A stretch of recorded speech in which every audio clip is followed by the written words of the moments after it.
বিসিবিতে বহিরাগতদের আনাগোনায় অস্বস্তি। মিরপুর শেরেবাংলা স্টেডিয়ামের মূল মাঠে চলছিল ক্রিকেটারদের অনুশীলন।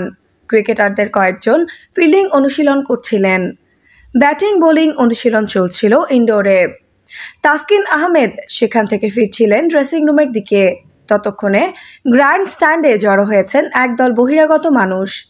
গ্র্যান্ড স্ট্যান্ড থেকে তাদের কয়েকজন তাসকিনের সঙ্গে কথা বলারও চেষ্টা করেন।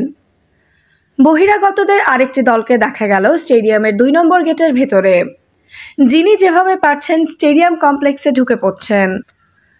বাধা দেওয়ার যেন কেউ নেই। বিসিবির নিরাপত্তা কর্মীদের চোখে মুখে অসহায়ত্ব।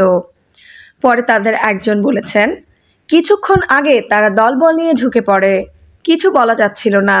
কিছুক্ষণ আগে নিজেদের মধ্যে আবার ঝগড়াও করছিল। বিসিবি থেকে কাউকে আটকানোর কোনো নির্দেশনা দেওয়া হয়নি।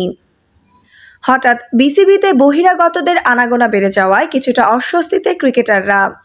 নিরাপত্তাহীনতাও আছে।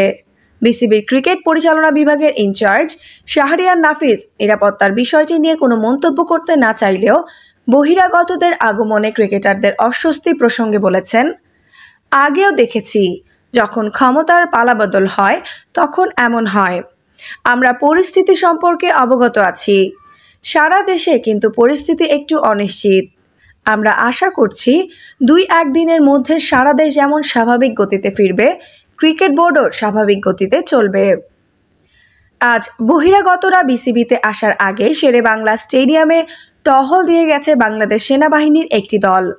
নাফিস বলেছেন, বাংলাদেশ আর্মির যে পেট্রোল টিম আছেন, ওনারা ৬ আগস্ট থেকে আমাদের এখানে একবার ঘুরে যান।